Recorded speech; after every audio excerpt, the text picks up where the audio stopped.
Have you heard? Metro by T-Mobile now includes Amazon Prime. Yes, enjoy the best of shopping and entertainment, movies, TV shows, music, free shipping, and much more. All included for just $40 per line for 3 lines. All on the T-Mobile network. Discover the smarter way. Metro by T-Mobile. That's genius. One offer per account. Offer subject to change. $12.99 per month value. Offer valid for new Amazon Prime members. Metro customers may notice reduced speeds versus some T-Mobile customers. Video at 480p. Capable device required. See store for details and terms and conditions. Every ultimate experience Ireland has to offer is always within reach with a 182 BMW. The ultimate bowl of chowder, seasoned with Atlantic salt air, the ultimate swim spot, even the ultimate scenic shortcut that happily takes way, way longer. Experience the ultimate with a 24-hour test drive from your local BMW retailer, because owning your new BMW is always within reach. Visit bmw182.ie. The American dream is just that, just a dream. War is a continuation of politics, only by other means. Politics is a continuation of economics by other means. This is our bank. This is our war. And this is our plan of attack. Banks have become an essential threat to our democracy. So consider this justice. Thank you for listening to Revolution Radio at freedomslips.com, the #1 listener-supported radio station on the internet.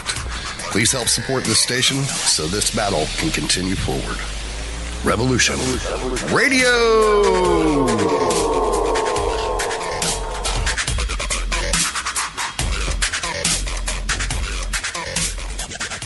The opinions expressed on this radio station, its programs, and its website by the hosts, guests, and call-in listeners or chatters are solely the opinions of the original source who expressed them. They do not necessarily represent the opinions of Revolution Radio and freedomslips.com, its staff, or affiliates. You're listening to Revolution Radio, freedomslips.com, 100% listener-supported radio, and now we return you to your host.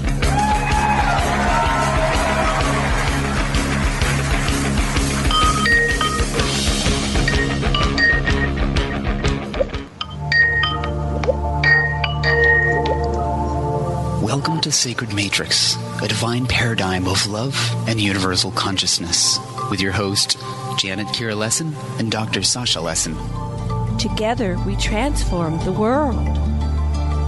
And now, here are your hosts, Janet Kira and Dr. Sasha Lessin.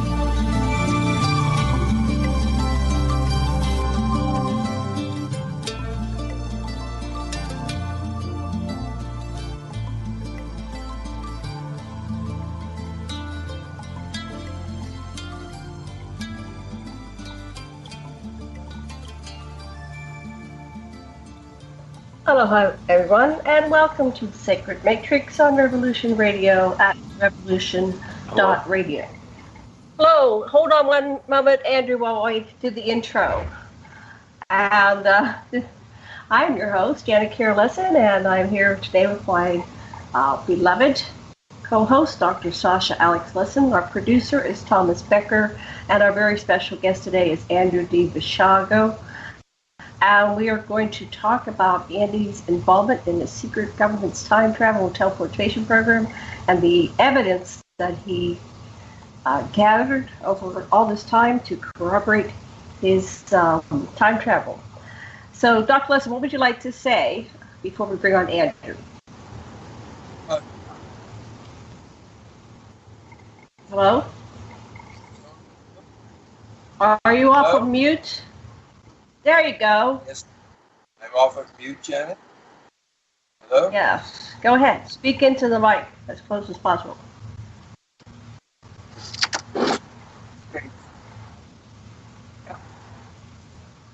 Having trouble hearing you. Are you talking? Yes. I'll try. Okay. Go ahead. I'll try plugging in the... No, it's okay. It's just not coming in very well. Probably we'll have to come in here, I guess, and we'll go off of the... okay, so come on in here then, because that's not working very, very well. And just talk here. Okay.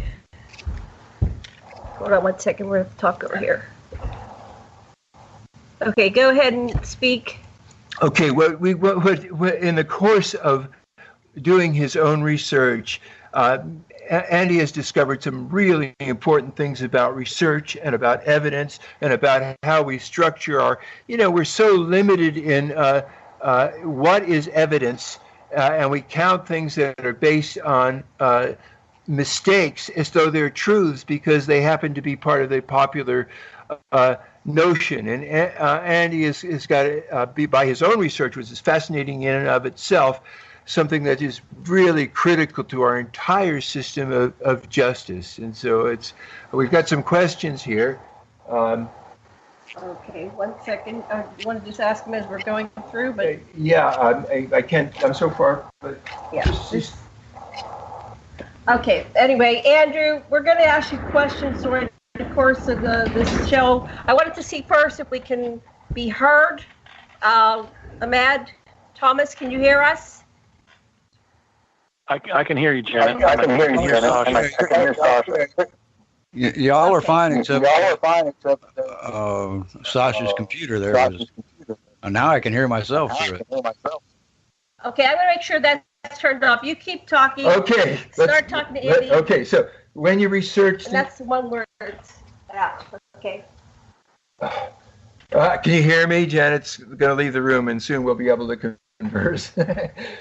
Okay, so Andy, when you research the evidence that corroborates your time travel, particularly back to Lincoln's Gettysburg and the Ford Theater, you uncovered principles of data evaluation that are critical to our ability to deal with observational, recorded, and implied evidence free of the matrix of denial built into the current narrative. In other words, just because it's a common way of looking at things doesn't mean that it's right. That's one of the incredible things that you found out.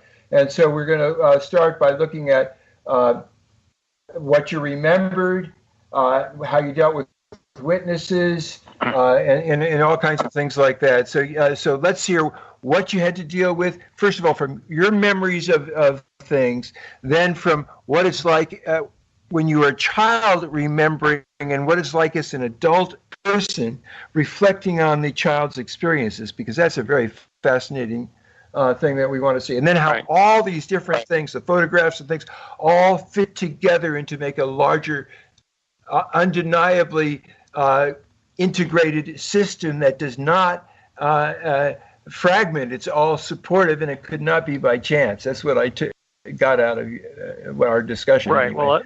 Well, Josh, that's a nice summary. I'm getting an echo of my words here, but that's a nice summary of where the evidence takes us. The overarching thing I learned researching my time travel experiences is that it's the rememberer who is the exceptional witness. Our system of justice, our system of academic social science research, the biases by which we govern our group experience actually tends to disparage the rememberer. So, for example, in the criminal law, when you have wildly discrepant accounts of something that's happened, let's say an allegation of criminal wrongdoing where one person asserts that they were they remember being victimized or abused, and the other sibling or peer from their childhood states that couldn't have happened. What I found in my research into my experiences is that it's the exceptional person who remembers anything, and we should weight our evidence towards elevating the rememberer, not holding the rememberer to the common standard, which is basically one of such widespread forgetfulness that it's almost like a trance state. So, for example, I remembered that a year after I left Project Pegasus in 1972, we moved in November of 72 to Southern California. I briefly attended elementary school again. I went back into the 6th grade in Southern California. And then I matriculated to Lawrence Junior High School in Chatsworth, California. And I know that we had to do a 5-minute talk for Mrs. Mark's honors English class. That was fall of 1973. I remember the people in the class. There were maybe 30 kids in the class. I can remember at least 15 of their names and faces. I remember presenting a 5-minute talk about my teleportation experiences. I remember the fact that a particular girl named Sandra, I have her last name. I don't want to provide it here, but I know her last name, or maiden name, that she came up and stated something to me that I recalled after I spoke, that one of my friends grabbed his hair and leaned forward in his desk as if pulling his hair out over what I was alleging, that I had been teleporting back and forth across the country. So I'm a rememberer, okay? I remembered presenting this talk. I remembered who was in the room.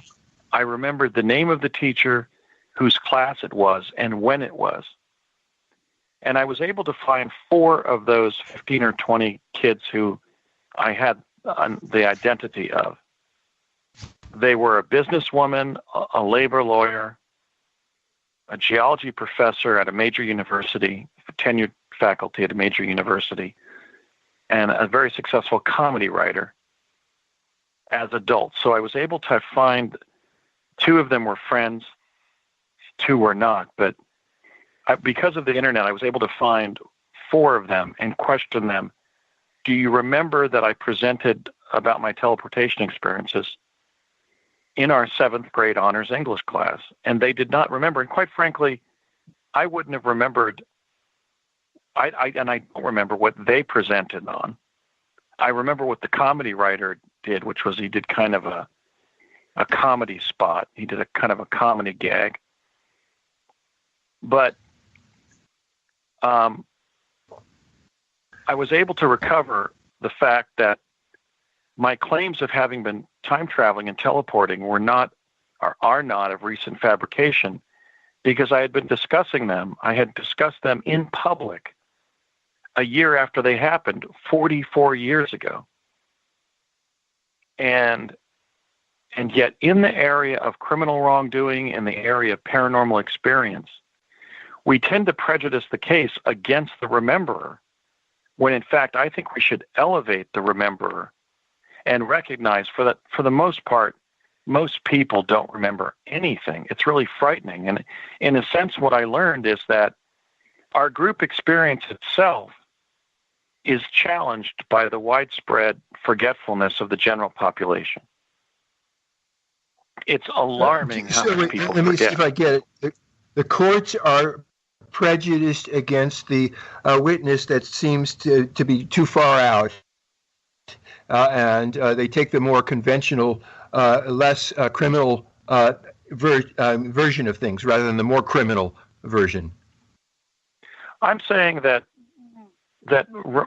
memory should have a higher standing that it has in our system. We tend to construct the evaluation of evidence in a way that puts downward pressure on memory and upward pressure on consensus, when in fact I believe that consensus can often not be achieved, not because something didn't happen, but because most people are exceedingly poor rememberers. So, for example, let's say you have an allegation of children being victims of abuse or of witnessing a felony.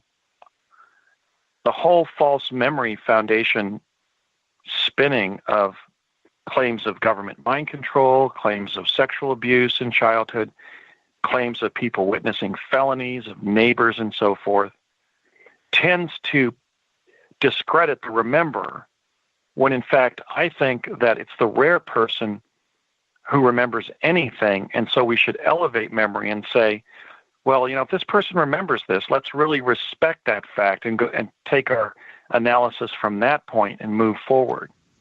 Let's not be so brutally dismissive of those, for example, who offer claims of paranormal experience, because in fact, when you have a non-ordinary experience, a singular experience, we remember everything in terms of it being stored in the engrams the engrams in our brains, but we learn very little. And one of the things that's most difficult to learn is a singular experience. So in those cases, let's say where there are two women who were peers in childhood, and one of them says, I saw Mr. Anderson across the street kill a child. Generally speaking, there's a propensity in society to treat the rememberer as if there's an a priori assumption of either false memory or of delusion, when in fact I'm saying that since so much is forgotten, I think the onus should be on society to discount the rememberer rather than the other way around. That's the issue that we were touching on. You make a lot of sense. In psychology, Andy, a guy named Ash did these experiments, some of which had people in the room, stooges, that were saying a line was different in comparison to another one. And some of the people not only went along socially for what they thought was appropriate, but their actual perception was changed by their perception of what the common norm was. I had, I won't give names here, but the comedy writer remained a friend of mine from the 7th grade through high school, college, and post-college. And when I came forward on Coast to Coast AM originally in November of 2009 with the first national account of my time travel claims, his response was, well, I've known you for 40 years and you didn't talk about this. So his gestalt, his attempt to frame a whole view of reality, right, in the terminology, of Jungian psychology, is one in which my claims seemed of recent fabrication.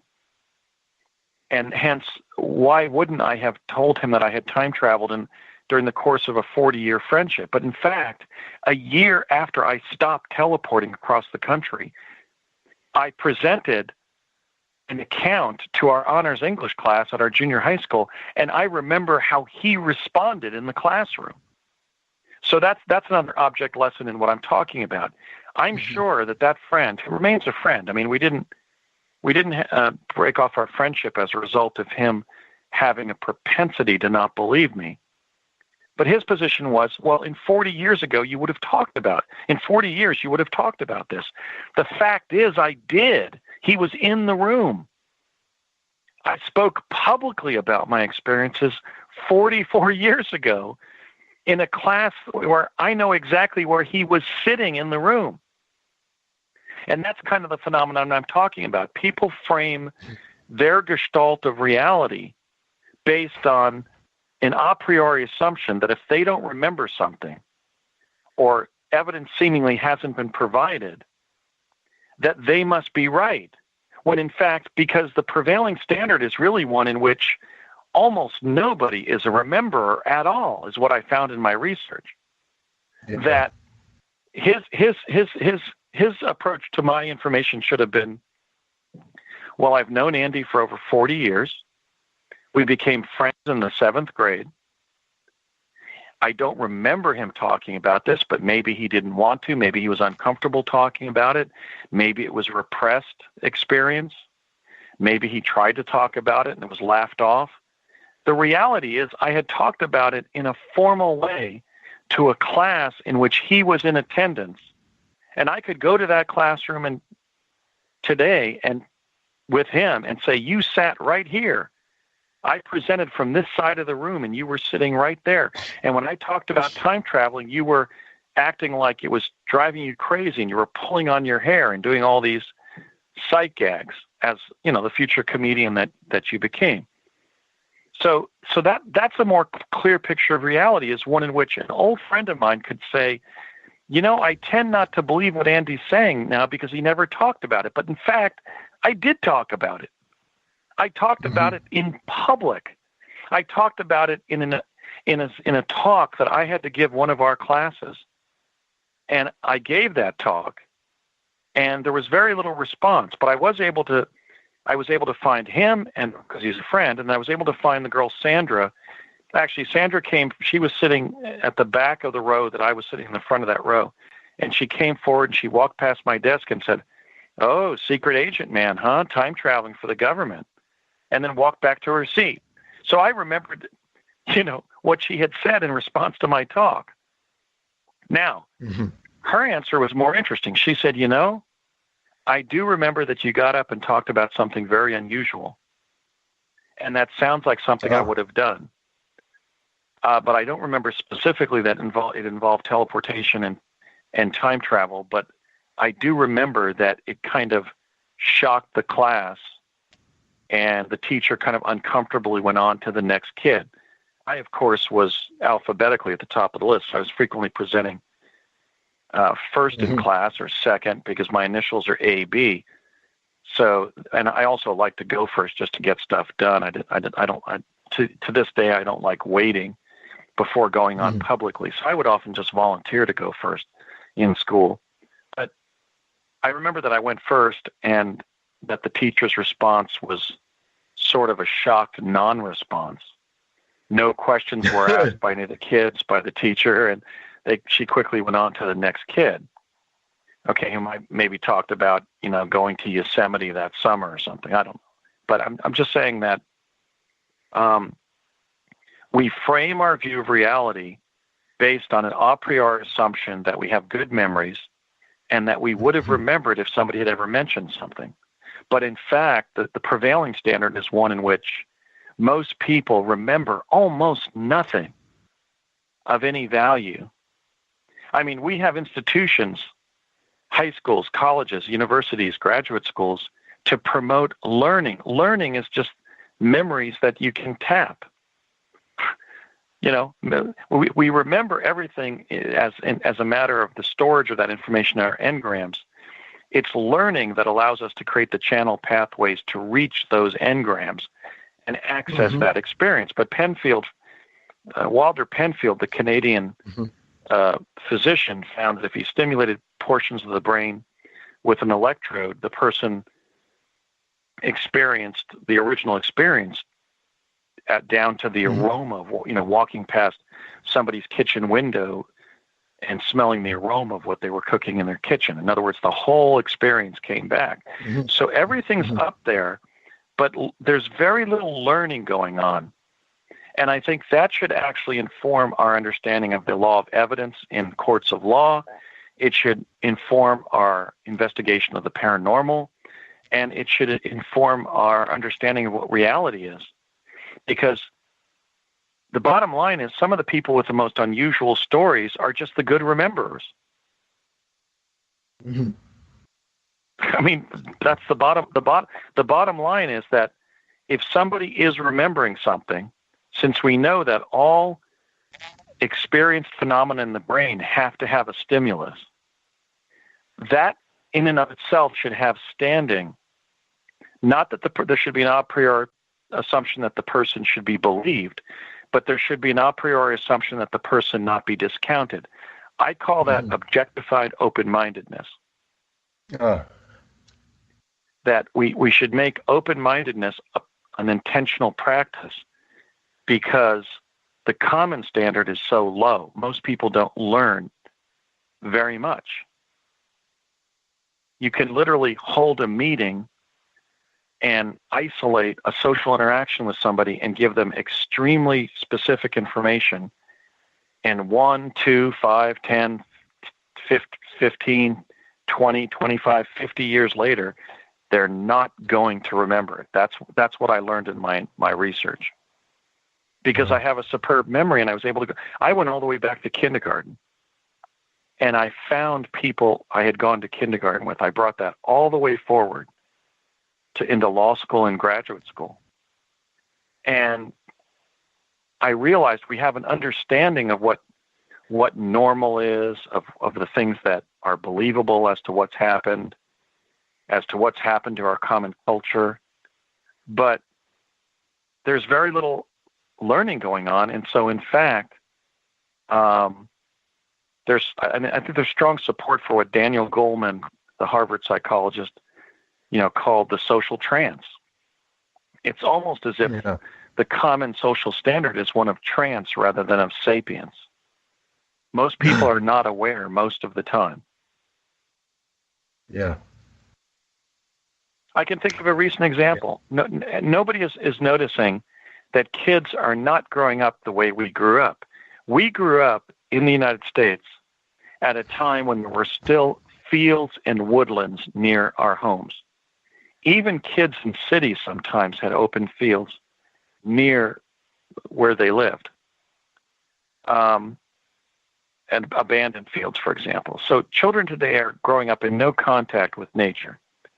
They've never gone into the woods and picked up a turtle or found a frog hopping across the grass or seen a rabbit running across the grass. And nobody's commenting on the fact that they're growing up neurotic compared to the previous standard of what childhood was, where kids spent most of their time outdoors. Kids are now spending most of their time indoors on their digital devices, communicating with video games and each other, completely isolated from nature. I look back and I asked myself, I actually went on to the internet, and I found that I rode my bike 3.6 miles to that junior high school. Today, kids are driven, they're chauffeured from their homes to their junior high schools if the junior high school is 2 blocks away. I was biking 7.2 miles a day, 5 days a week, to attend that junior high school. I was sometimes walking that distance when I didn't take my bike. How many kids today are walking 3.6 miles to school? I'm just saying, but I use it as again as an object lesson to say, well, in a sense, we've forgotten what childhood was, what childhood included, the improvisational dimension of childhood. I remember my dad saying that during the Depression, they would take the wooden frame off of a Model A Ford and cut it down the middle, and that produced 2 hockey sticks. They would then polish, they would then put some tape around the end of the stick, and that was their hockey stick. So where is the improvisational dimension of childhood? I remember improvising toys like that. There's no improvisation. There's no problem solving. There's not very much exercise. Many of the kids are leaving high school obese, but they're also being cut off from sort of an authentic experience of reality for an artificial one that's been programmed into video games and into the digital infrastructure that they're being raised in. But I think that's going on completely unexamined because, for the most part, their parents have forgotten what their childhood included. That's what my investigation into my non-ordinary experiences in childhood showed me, is that there were specific things that happened that nobody in a particular peer group remembered except for myself. Or there was a retelling that transposed who did what, who said what, etc. That was very common. Mm-hmm. Mm-hmm. So that's what we were talking about when you raised this point, is that we have put the onus on the rememberer, when in fact we should recognize that if somebody's remembering something, if they've learned it, that's significant. That should have a higher standing than it does in the law of evidence and in our own presumptions about what normal is or what the world includes. How do you make that happen in a social way? You have to bring a lawsuit, or what do you do to make that a judicial point? I don't know. I certainly can say that in the criminal law context, when there have been allegations of witnessing felonies years before, there has been a whole industry that's sprung up suggesting that that's the fruit of false memory. Mm-hmm. I think that was bogus. I think that missed the boat. That missed the problem. I think that after I've done my investigation into going all the way back to childhood regarding my non-ordinary experiences, I'm left with the belief that I think most of the time people suddenly come into the possession of traumatic memory.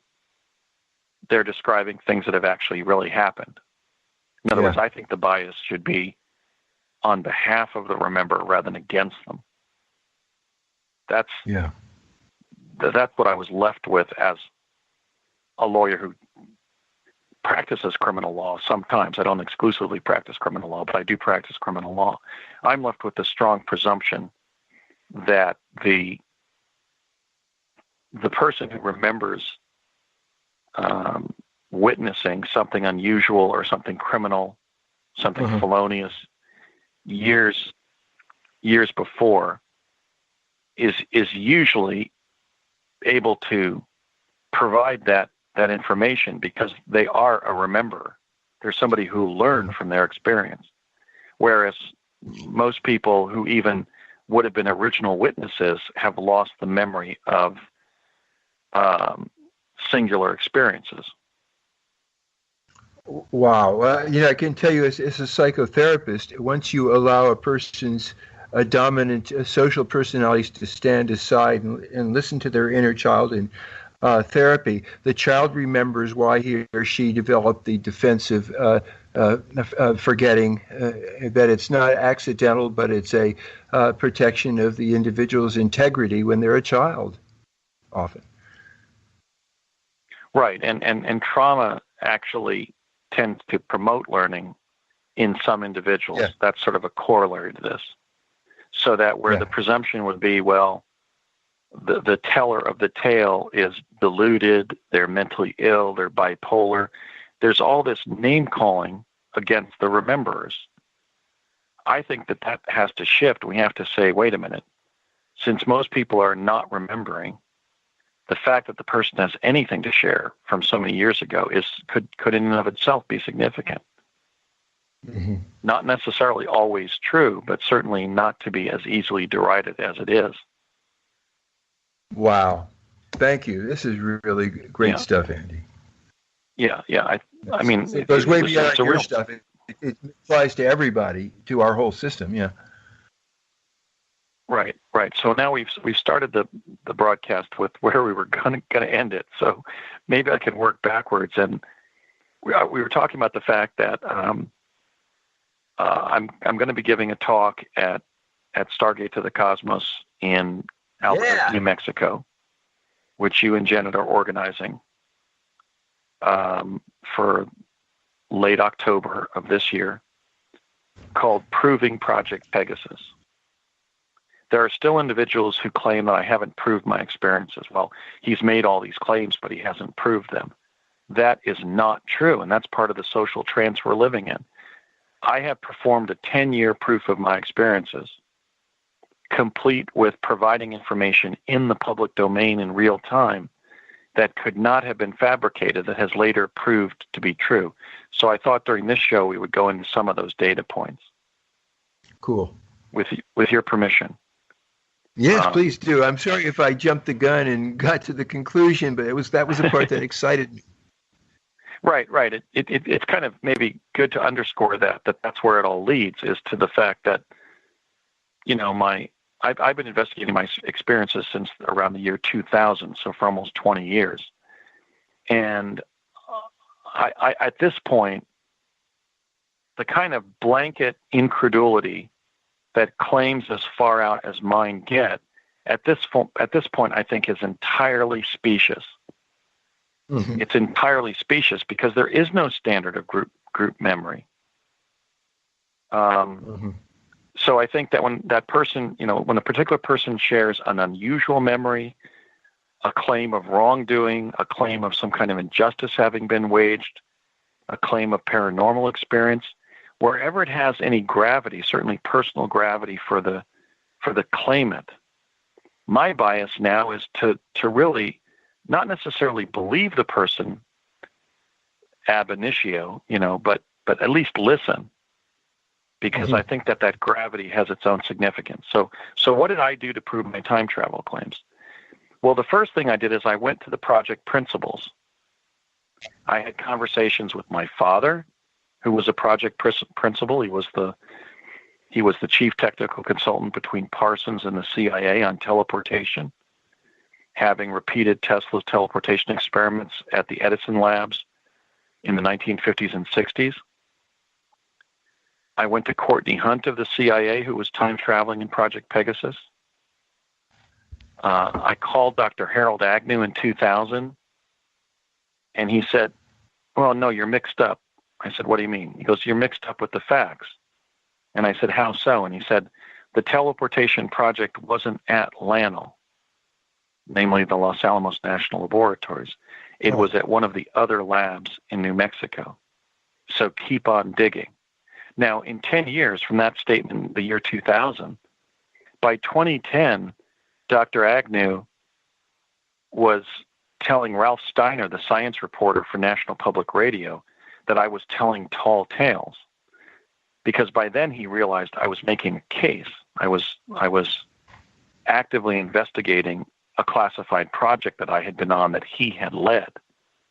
And so suddenly he was back, over 10 years he began backtracking and even denying that he had admitted to me that there was a project.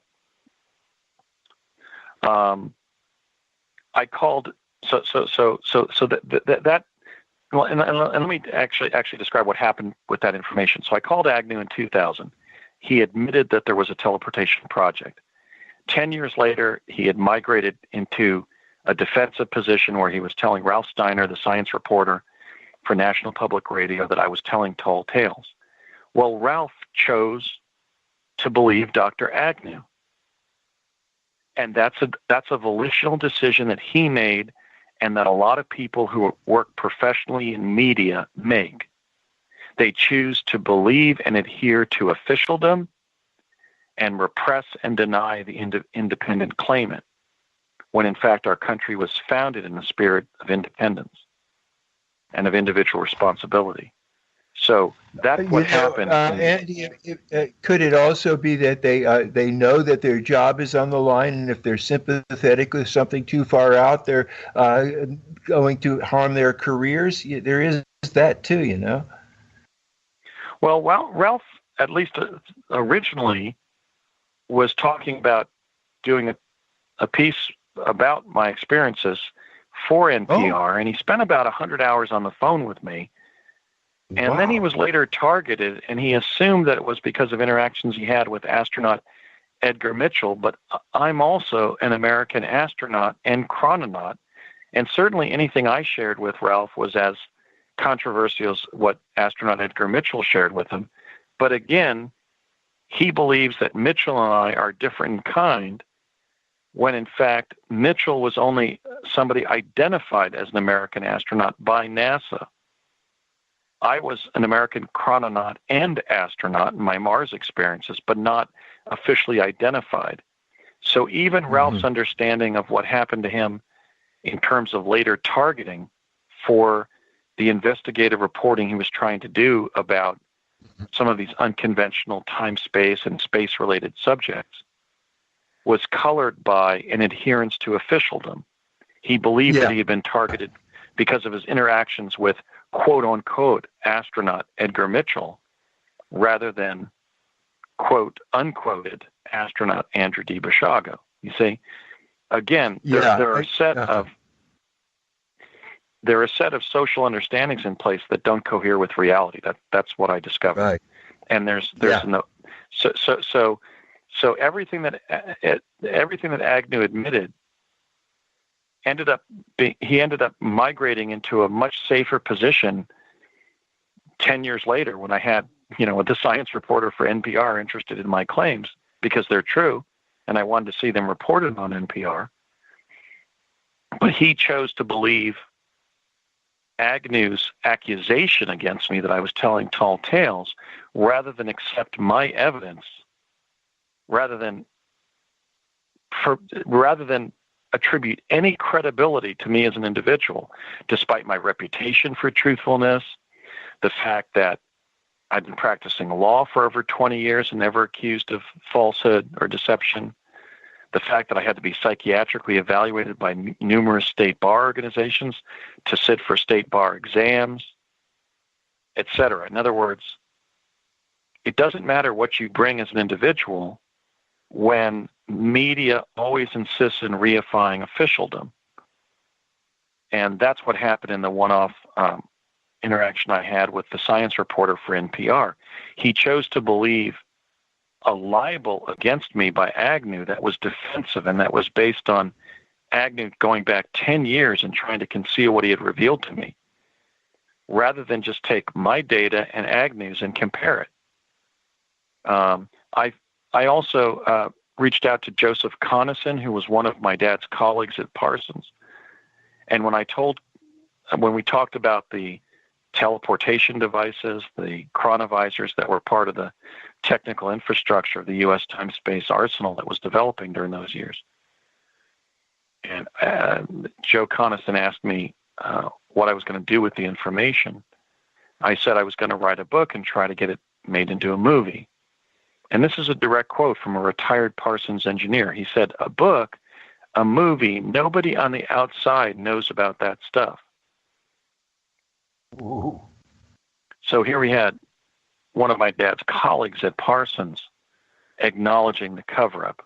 I also found, in addition to project principals, I found independent witnesses with technical insight who witnessed some of the time travel devices. So, for example, I developed the testimony of Captain Lewis Wary, who was a professional engineer who was directing the construction of a cooling system for one of our classes of nuclear submarines at Curtiss-Wright in the 1970s. He was directing 1,500 people.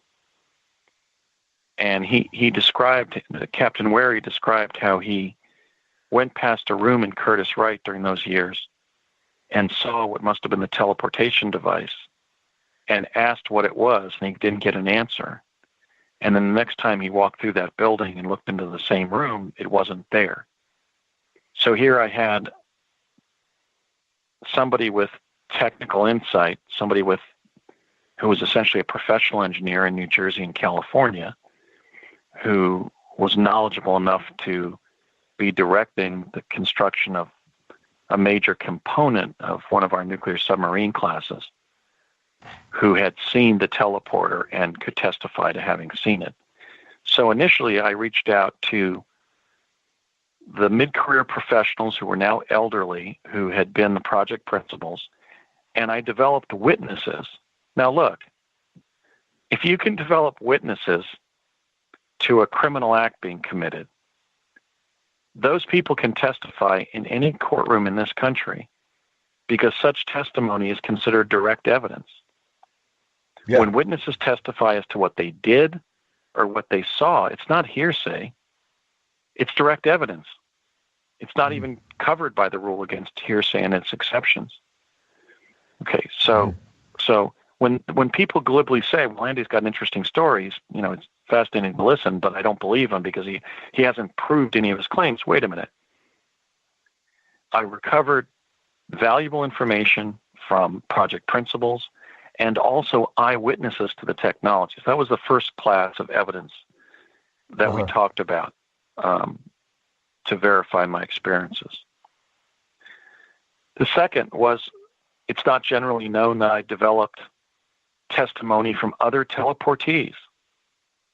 Among those who came forward to verify that he himself had teleported and that he had been training me at a time when I was time traveling for DARPA was the late William Paris, who used the metaphysical name William Whitecrow. Bill Paris was my martial arts instructor in my 5th grade year, which was 1971-72. On April 29th of 2016, on Andy 2016, which was my U.S. presidential group on Facebook, it was my Facebook group in support of my independent presidential campaign in 2016. William Whitecrow stated that he was my martial arts instructor when I was quote-unquote time traveling for DARPA, that we later crossed paths in a place called Mars, and he endorsed me for president. Now, this was from a career Army officer who had everything to lose by coming forward. He did lose everything. Whitecrow was assassinated on February 16th of 2018, about a year and a half after endorsing me for president, and shortly after coming forward, corroborating my time travel account and my Mars visitation account, and appearing as a speaker at the 5th and 6th annual national conferences of the Mars Anomaly Research Society, the research society that I founded to bring forward the truth about Mars. The fact that it's inhabited, it was inhabited in antiquity, it's inhabited today, and that American astronauts have been there since 1964. Okay, so what makes you think he was assassinated? Well, because his death had to result from accident, suicide, or assassination, and I'd rather not go into an elaborate analysis of the circumstances surrounding his untimely passing on February 16th, but I think all things being equal, they point to a probable assassination. Wow. Among those three possibilities. I think his cause of death was cited as apparent suicide by the coroner, but I think there's certainly a colorable claim that it was an assassination rather than a suicide. So as a direct White Crow result of him coming forward, as a result of his courage in coming forth and telling the truth. Well, I can certainly say that William White Crow was a controversial whistleblower because he was a career Army officer who was coming forward, verifying my time travel account and the Mars accounts of 8 other whistleblowers, and besides himself. So basically, he was one of nine Mars whistleblowers who have now come forward. Wow! From the jump room. 9 people. Well, no, actually, there's more than that. But those are just there are 9 whistleblower accounts that affirm the existence of the Mars jump room program. There are several other space claimants whose experiences seem to implicate them on Mars, but I don't, for various reasons, I don't include them in the sort of canon of those who I can say I'm certain were part of the jump room program for one reason or the other, either because of their testimony or because I worked with them. But I don't think we can discount the possibility that William Paris was assassinated because he was a career Army officer of some distinction who was coming forward with the most controversial evidence. Okay, so when they say, well, nobody else has come forward, it's not true. He was my instructor, he was time traveling himself, and we crossed paths on Mars. Okay, I also brought forward Mark Primo. Mark grew up in my neighborhood. We were not in the same grade. He was 4 grades ahead of me. But we went to the same elementary school. We skated on the same pond when it froze every winter. Played hockey together on that pond. And we went to the same church. We went to the same Sunday school program at the same church. Mark came forward to testify on Truth Frequency Radio with Chris and Cherie Geo several years ago, that he places himself with me and 4 other boys in the Baton Memorial Building in Santa Fe, New Mexico, where we were off in a corner of a hallway there, examining the Mercury space capsule of Alan Shepard. And he knows he didn't get there through plane, train, or automobile, or hitchhiking. In other words, Mark could not remember teleporting, but he remembered running through that building with 5 other boys, one of whom was me, and our interactions while we went up to this very tiny space capsule. The Mercury space capsules were tiny. There was also a heat shield on it that we touched. It had holes in it. Mark remembered how somebody made a comment about maybe we shouldn't be touching it. Maybe it's radioactive. So I said, Mark, did you ever travel to Santa Fe at that age? By plane, by train, by bus, by automobile, by hitchhiking, by walking, by riding a bicycle? No. Well, but you were there, right? Yes. And so Mark publicly testified that he was in Santa Fe with me and several other boys from our school at a time when we were supposed to be at school in New Jersey. Here we are in a hallway of a public building in the state capitol complex, the New Mexico State Capitol Complex in Santa Fe, New Mexico. What were we doing there? We were there because we had teleported there. and we encountered that space capsule, as did an employee of the state government there. During my second of 3 major fact-finding trips, I spoke to a woman named Kathleen who reminded me of the presence of that space capsule in the hallway. Well, Mark corroborated that memory. He says, yes, I remember. I could take you today right to that building and where it was in the building. It was out in the hallway on public display. Okay, there was also an individual who approached. Let me just get this thing about Mark. That's what he remembered. You remembered running around with him, and he was an older kid. You remember it, and he doesn't remember how he got there, but he remembers being there. Do I have you right? Right. In other words, I remembered the fact that it was just another teleportation from Curtis Wright, which I was doing regularly. But Mark was not teleporting regularly. He must have just been groomed for that one jump. But he remembered running through the state capitol complex and through that building. We were kind of almost like in this primal, as an anthropologist, I think you could explain this, but as primates, as young male primates who just teleported across country, we were kind of roaming the countryside in kind of like this almost out of control gallop. Maybe that's a primate attack, I don't know. But we were actually slipping. The floor had been polished. The floor had been cleaned recently.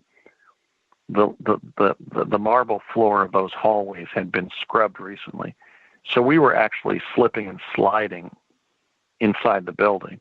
But we were kind of, 6 young males from New Jersey who had teleported there, and we were just sort of running across the grounds there, and we ran into that building and through the building, and we stopped when we encountered the Mercury space capsule that Alan Shepard took into space. So Mark couldn't link back and remember the teleporting, but he remembered that romp, and he remembered being in Santa Fe, and he remembered encountering the space capsule. And he was comparing that memory against memories he had of going to the Smithsonian Institution in Washington, D.C., and he realized it was not the same period of his life that he went to the Smithsonian, and he realized it was Santa Fe. So he had basically a non-ordinary memory of encountering one of the Mercury space capsules in a public building in Santa Fe, New Mexico, when he was supposed to be going to school in New Jersey. Right. So that was corroborative of my time travel claim and the claims. And I remember that episode. It was, I think, in the summer of 1972. So then I was contacted by a young actor named Ethan Tudor, somebody with substantial professional credits as an actor in television and motion pictures. And he gave me testimony that some of his credits in the IMDb database, that's the leading professional database for actors. That's the International Movie Database, I believe, were contrived to conceal classified work he had done for the government. That he has many credits to his name, but that some of them in his IMDb database listing were contrived because he knows he was doing classified things for the government rather than TV or movie shoots per se. So I said, well, tell me what you remember doing. And he said, I was teleporting, just like you've been describing in your radio interviews. And I said, between where? And he said, I don't know why, but it was mostly between Pasadena, California, and Langley, Virginia. And I said to him, Ethan, do you realize the significance of what you're telling me? And he said, no. I said, Pasadena, California is where Parsons is. Langley, Virginia is where the CIA is located. And my father developed teleportation in a program that had reporting requirements to the CIA and was the principal technical liaison between Parsons and the CIA on the very thing you're describing. I said, did you know that? And he goes, no. I haven't heard enough of your interviews to learn that. I said, yes, my dad was the point man between Parsons and the CIA. And I said, when were you doing this? And he said, in the 1980s. And he was about 10 years younger than me. He was born in the 70s. So it looks like he was another child that they brought into the teleportation activities, but he was able to link up Pasadena and Langley, which was the old Parsons CIA connection. So there's another example of somebody that I didn't work with. He wasn't from the old neighborhood in New Jersey, so to speak. He was in fact, a Californian. But a good decade after I began teleporting, he had teleportation experiences linking literally the cities where the principal defense contractor involved and the principal U.S. defense agency involved or intelligence agency involved are located. So the second form of evidence that I developed to prove my claims was I developed the public testimony of other teleportees. I mean, if you're going to be accused of being a liar or crazy, saying that somebody robbed a bank, if you can bring forward other people in your community who were in the bank, who testify and say under oath, but who testify and say, I was in the bank and I also saw that man over at the defense table robbing the bank, that's dispositive of your claims. That's dispositive of the prosecution's case against the defendant. People go to jail in our country every day because of evidence like that. So the second form of evidence that I developed to prove my claims, to prove Project Pegasus, were the independent claims of other teleportees. Even when I reached out to the kids in my immediate group at my grammar school in New Jersey, there were about 5 or 6 that I found. All of them acknowledged the presence of the Montauk chair in the art lab where we had our specialized schooling. The Montauk chair is a time travel device. It's basically a magnetic transducer that so amplifies human psychic performance that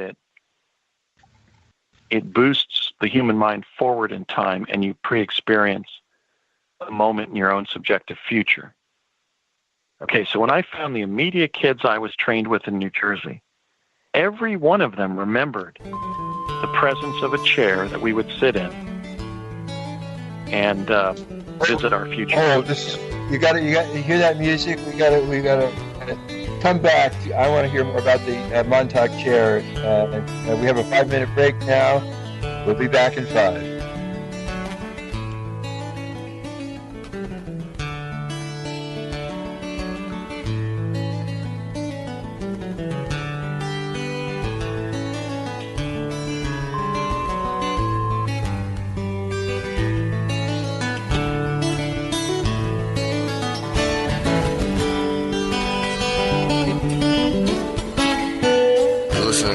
Radio at freedomslips.com, and we'll be right back after this message.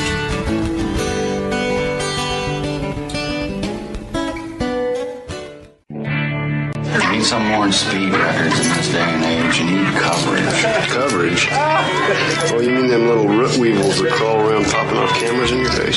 Those root weevils write history.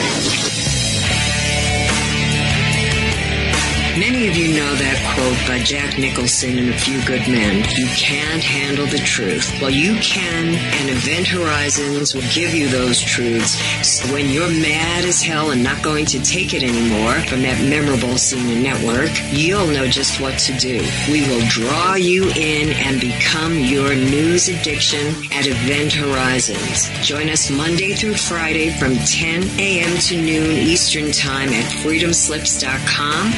Revolution Radio. Our world team members are Dennis Fetcho, John Ilias, David Dunger, Halakas MD, Melanie Bridgeton, Jim Mars, Paula Harris, John Trallo, Maria Payan, Christopher Husser, DODDS, Jonathan Orchard, and me, your anchor, Dr. Robin Falco. If you decide not to volunteer, it will not be held against you in any way. Sounds dangerous. It is. Very dangerous. Count me in. And that's right here at Revolution Radio, freedomslips.com, where information never sleeps.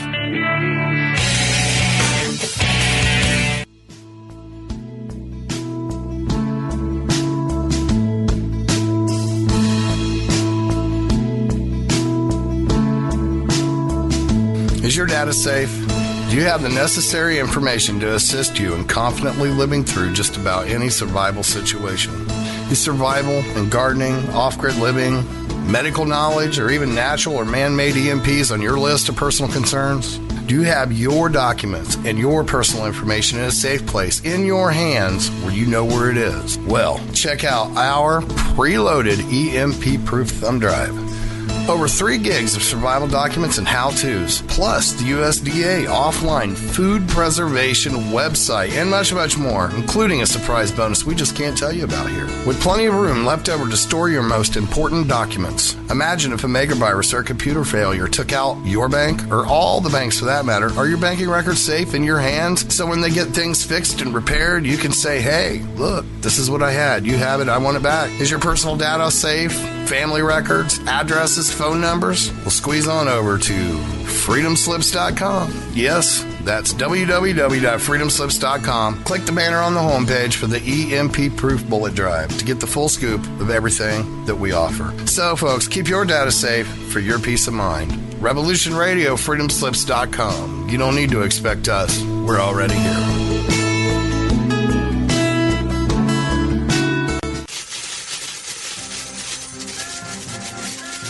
In breaking news, a visiting Syrian diplomat reported today that their population is evolving rapidly and advancing into a 5th-dimensional consciousness. They are seeking peace with all cosmic cultures, which may mean that the Earth will be asked to join the prestigious Galactic Federation of Light Alliances. Please join Debbie West and Michael Hathaway on Lost Knowledge, Saturdays, 3 p.m. Eastern Standard Time in Studio A, for the latest breaking news on the Star Visitor's peaceful contact and the ongoing project of cleansing the Earth. This is the people's war. It is our war. We are the fighters. Fight it then. Fight it with all that is in us. And may God defend the right. Warning! Warning! We gotta stop them! They're gonna kill us all! See how the trouble you've started? Be they the government, be they industry, be they organized labor, be they anyone, or human beings. Time when the operation of the machine becomes so odious, makes you so sick at heart that you can't take part. You can't even passively take part. And you've got to put your bodies upon the gears and upon the wheels, upon the levers, upon all the apparatus, and you've got to make it stop. And you've got to indicate to the people who run it, to the people who own it, that unless you're free, the machine will be prevented from working at all. Revolution Radio at freedomslips.com, the #1 listener-supported talk radio station, throwing ourselves upon the gears of the machine. Revolution Radio, where information never sleeps. You called down the thunder, well now you got it. Right! You tell them I'm coming! And hell's coming with me, you hear? Hell's coming with me! Revolution Radio!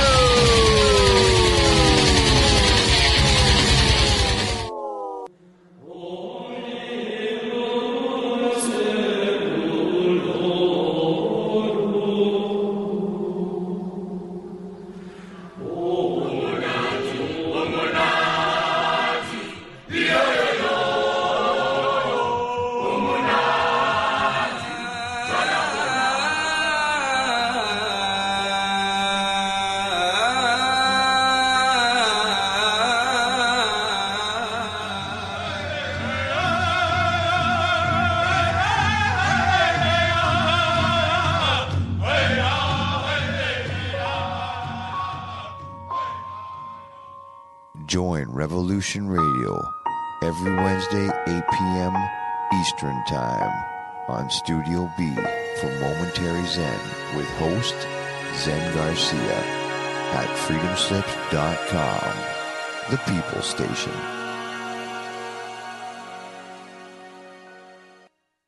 The opinions expressed on this radio station, its programs, and its website by the hosts, guests, and call-in listeners or chatters are solely the opinions of the original source who expressed them. They do not necessarily represent the opinions of Revolution Radio and freedomslips.com, its staff, or affiliates. You're listening to Revolution Radio, freedomslips.com, 100% listener-supported radio, and now we return you to your host.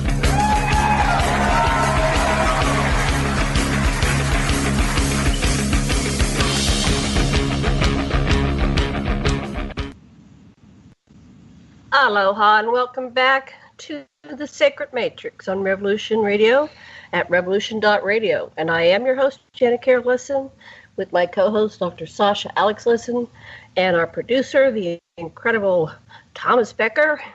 And we have today our special guest, Andrew D. Basiago. We love Andrew. He comes on about once a year. We want to have him on more frequently. And before we get back to our show, I'd like to remind everybody to please go over to that donation button on revolution.radio and make your donation. We rely on your proceeds to keep our station on air. And we really do appreciate anything you can spare, even like $2, $3, $4, $5, a cup of coffee at Starbucks would really help. But 25, 35, 100, whatever you can spare would really help us. Ahmad, I don't know if you could see the stats. How are we doing right now? Yes, ma'am. We got 1922. We need 2,600. So we're really not doing too bad. We really want to push the archives if we could. $6 a month, and we upload about 36 hours worth of shows in a 24-hour period. You'd have to be a time traveler to listen to them all. That's true, but you can listen to my shows and the Mad shows. We both have shows. Thomas, what shows do you have? Sunday from 11 to 3, I have a call-in talk show called A Mad Look at Reality, and then Monday nights at 10 p.m. Eastern Standard Time is open canvas, and there's no telling what I'll do there. Great. We can never tell about you. And then Tuesday, we have Dr. Lessin and I have Stargate to the Cosmos, and we have Kevin Estrella. And on Saturdays, I work with Teresa J. Morris on Cosmos Connection. And that's from, 6 to 8 Eastern on Saturday. And Tuesday show is 10 to 12 midnight Eastern. Boy, all the 3 different times really confuses me. Sometimes I get so messed up what time I'm supposed to be on the show. But we handle it. I'm going to hand back the mic to Dr. Lessin. He's doing an incredible job. We have our computer in the shop, so we're down to kind of one computer. So I'm going to let him continue this interview. He's doing an awesome job. Go ahead, honey. The awesome job is that I've been writing all these things that you write for your website, which gets the search engine optimizations. And so I looked at everything Andy said, and I wrote in my mind a little 3-sentence thing that was the conclusion. Now that it's all flowing out, we're looking at what exactly you built all the conclusion on. And we were looking at witnesses and all you've done with witnesses. And that's as far as we got before the bell rang, and it was time to, you're right in the middle of saying something. What was that? Well, I found 3 of the boys, actually, no, it was 3 of the girls and 2 of the boys who were immediately trained with me, David and Kevin. And I don't want to give their last names because I don't have their approval to reveal their identities. And then I found Lisa, Sharon, and Marianne. So I found 5 of my K through 5 elementary school classmates who I remembered being in the program. And all 5 placed the Montauk chair in the art lab where our secret schooling took place. Now, the Montauk chair is a time travel device. It is the reverse engineered technology from the pilot seat that was used to pilot an extraterrestrial craft psychically. It's essentially a psychic amplifier. It's a magnetic transducer that boosts human psychic performance so that the person sitting in the chair pre-experiences moments in their own subjective future. When I asked the program administrators how it was working, because we were visiting our futures, but the chair was staying in the classroom, the young man knocking down the device after we had used it explained that they didn't know whether everything that happens to us during our life is in our brain at birth, and the magnetic transduction of the device was triggering that stored information and causing it to manifest before it was supposed to, or whether our future life experiences are in time waves out in the environment. But that's what it was primarily doing. Now, Preston Nichols and Peter Moon wrote a series of books about Project Montauk, which followed Project Pegasus and was focused primarily on the Montauk chair. So for those who've said, well, he hasn't brought forward any other participants, nonsense. I established that the first five I reached out to who I found who had been in my immediate social group in the program in my elementary school in New Jersey established that the Montauk chair was in our classroom. You see what I meant by the bias against the rememberer? Yeah. As long as we maintain this bias against the rememberer, we're going to be discounting and arguing long past certain cases have been proved. There's two previous cases. Well, actually, there's a number of cases in the paranormal or parahistory that I think have been proved. I think, based on my own research and the research of my friends, I think that just the information brought forward by my friend Tina Foster establishes that Paul McCartney died in 1966 and was replaced. I think the master work, the magnum opus that my late friend Dave McGowan did with the Laurel Canyon scene established that the folk rock scene focusing on Laurel Canyon, as described in his book, Weird Scenes Inside the Canyon, was essentially a U.S. government operation to infiltrate the counterculture or even create the counterculture. I think that if we also are honest, the 80-plus Roswell crash witnesses pretty much establish that the Roswell incident occurred. So I put my own development of the evidence regarding Project Pegasus on the same tier of validation as those previous cases of establishing the true history of the 1960s and 70s. Well, in the case of Roswell, the 40s. But my point is that if we just honestly examine the data that I brought forward, my own investigation of my experiences into Pegasus creates as much substantial evidence as has been developed around by those 80-plus Roswell crash witnesses. Yeah. So okay. Then I looked at the really dramatic experience of particular children in the program with me, and there was the famous incident involving the boy who lost his feet. I shared that in my first appearance with George Norrie on Coast to Coast AM on November 11th of 2009.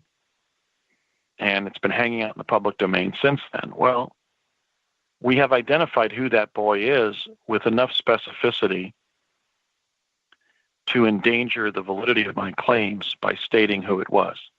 The boy who lost his feet was a boy who lived 4 houses down the street from me named Kevin J. McPherson. He was born on April 28th of 1961.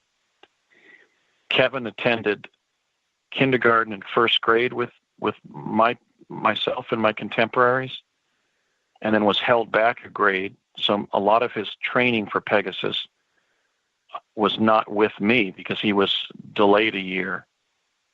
But Kevin was the boy writhing in pain after sliding out of the fountain, having had his feet sheared off in that famous incident, which took place, we now know, at the Leah Harvey Junior High School site in Santa Fe, New Mexico, when it was being redeveloped into the county courthouse complex in Santa Fe.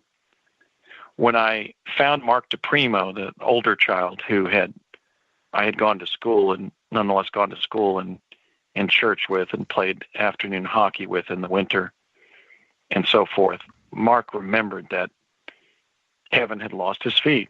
And I remembered one of my brothers confronting me at the dinner table that looks like your friend Kevin lost his feet playing too close to the railroad tracks. I also remembered an incident in which I was standing in one part of the school playground, and a little girl came up to me and whispered in my ear, look at Kevin, he's got fake feet. And I looked across the front yard of the school, the front playground area of the school, and Kevin was bounding around on his prosthetic feet, I guess a kind of a rubber grommet on the bottom of the feet. So that, I wasn't just alleging, that, mayhem occurred to one of my peers in the program. We've identified who was injured. I spoke with Kevin, and at a time when we did not discuss the loss of his feet, but Kevin had, of the 5 kids in the program in my immediate group that I found, Kevin remembered teleporting. But then I was unable to engage him in any conversation after that, and also contacted 2 of his brothers. I'm off, Janet. Janet, help me. Let me get back. This time, we did. Please. Back. I'll try and get him back. Thank you.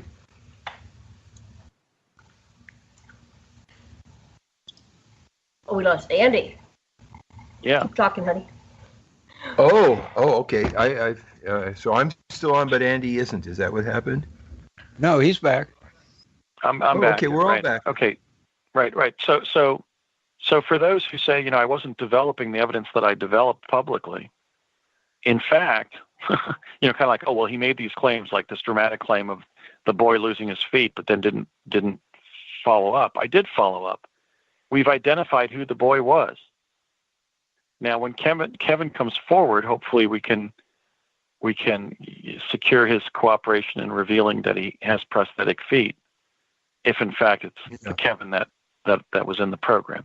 So just on the level of like the social environment, the social hierarchy or network that I had contact with during those years in the program, I've done a lot to bring forward participants. I've brought forward the testimony of some of the adults, some independent adult witnesses, and fellow teleportees, both in and out of the program that I was in, and then the testimony as to the Montauk chair of a number of the children that I was trained with. Okay, so that leaves the technology. Can I just ask a question before Sure. we go to technology about witnesses? Because I found that with some things that I've worked with, if you get a bunch of people that have partial experiences together and they start talking, and I remember this occurred at the Mars conference when White Crow was talking, and the other people who could study the rock formations we're focusing on the same thing. When you put these different minds together, you were able to recall more and understand more, and everything started making sense to everybody more. And so I'm just wondering, have you done anything with getting groups of witnesses together, and does this facilitate the process even more? Yes. In fact, we were staging group Skype conferences. For example, there were group conferences about Mars between myself, William Stillings, and Bernard Mendez, or just between myself and William Stillings with our friend Ken Sendo listening in as an observer. And those allowed William Stillings and Bernard Mendez and I to get around our memory blocks and remember more than we would have individually. So I think that if you're talking about the blocking of memory, for example, with the American version of the Soviet Leda machine, which blocks memory, the only way to remove a memory permanently is to perform brain surgery. Because, again, everything is stored in the engrams. But they had the term the electronic dissolution of memory, or EDM. But, in fact, they were not dissolving memories with that device. They were blocking the memory. They were associating unpleasant sound effects and sensations with the recovery of memory, with learning. So they were trying to get us to unlearn what we had experienced, but the memories are still there. So yes, by group conferences, that's why conferences matter. That's why I think we should promote conferences. And everybody says, well, it hastens global warming and so forth. We can all do this online. I think it's good to get in the same room with people, and that also allows people to come forward as witnesses. Because, for example, when I did the first Free Your Mind conference in Philadelphia in 2011, under the auspices of Michael Austin Melton and Michael Anthony Falsetta, somebody who had been a U.S. airman at Fort Dix in New Jersey remembered an episode in 1972 where I was in the lobby of the administration building in Fort Dix, and I was yelling because nobody at the base would communicate with me. So I was having kind of an outburst.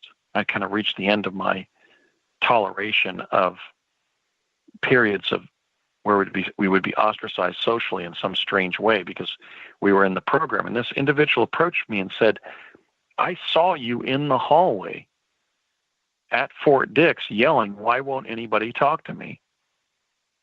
And it was because we all were told that you were gifted kids in some far out special access program and we shouldn't have any verbal interaction with you. So we were intentionally ignoring you. So by holding meetings, by holding conferences, that also allows witnesses from the general public to come forward. I have that man's name buried somewhere in my notes. I'm not even sure I'm ever going to be able to recover his name. It was John and then an Italian name like Bello or Bellini or something like that. But this man came forward and said, yeah, I was an airman there, and I remember you as this fifth grader yelling in the lobby of the administration building there. Okay, so yes, that's definitely a way to get around the memory blocks of individuals, is to put a group of experiencers from the same program or the same set of experiences in the same room, in the same conversation, and that tends to hasten learning and the bringing forward of blocked memory. Okay, then the other question, and it's wonderful, I understand that now.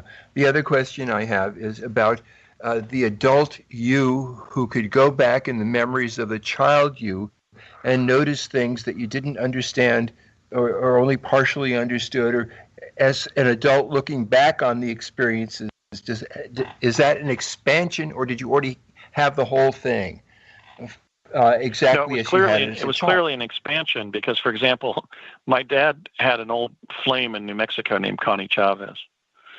And he had explained truthfully that he met Connie in 1953-54 when he went to New Mexico for Curtiss Wright to flight test the ramjet engine at the White Sands Missile Proving Grounds. And they had both described to me when I was on the project how when they met at the San Gregorio de Abo mission site, which is halfway between Albuquerque and White Sands, they actually began kissing shortly after meeting as strangers, which is certainly an unusual social outcome. And just upon meeting, and then got involved for a number of years there. When I asked my dad when I was on the project with the innocence of, an 8-year-old, 10-year-old, Dad, why didn't you marry Connie? He said she decided to marry her high school boyfriend, Vern Lucero, and I didn't get a chance to pop the question, and so that was that. Well, I went back and I investigated the marriage license online of Vernon Lucero and Marian Constantita Chavez, which was Connie's Spanish name at birth. And they, in fact, got married in 1949. So what I had learned was my dad's cover story. In fact, he got involved with a married woman when he got involved with Connie. He was single at the time. But when he met Connie in 53-54, she had been married for 4 years. So that's another aspect of learning that distorts our view of reality. We are lied to, or we don't get the facts straight to begin with, and that's what we learn. So in that instance, I had the understanding that my dad met this beautiful Spanish-American lady and fell in love and was crestfallen after having a relationship with her that she decided to marry somebody else. In fact, he had the obstacle to his union with Connie was she was already married. At least if we're to believe the 1949 marriage license that she had, which seems to be dispositive, because I also had the name of her husband. And in fact, when I went to investigate where Connie worked in Albuquerque, which was the La Hacienda and the La Placida restaurants in Old Town, I walked out and started talking about Connie and my memories of her to this old man sitting on a park bench. And then I looked over at the man I was talking to, and it was Vern Lucero, her former husband. So there were all kinds of strange synchronicities like that when I went in search of the truth of my experiences. But yes, I can say that as an adult, I was able to clarify what was really going on that I couldn't understand, or that I had been actively deceived about as a child. And that was one of them. Fantastic. Yeah. Thank you. I understand. My dad's broken heart regarding Connie was that she was devoutly Catholic and already married when they met. And she was also deeply embedded in the culture of Old Town Albuquerque. So were she to divorce Vern and marry my father, she probably would have been excommunicated by the church. There would have been a falling out with her standing in Old Town and so forth. So they were stuck. So my dad basically misdescribed the nature of their relationship when they met.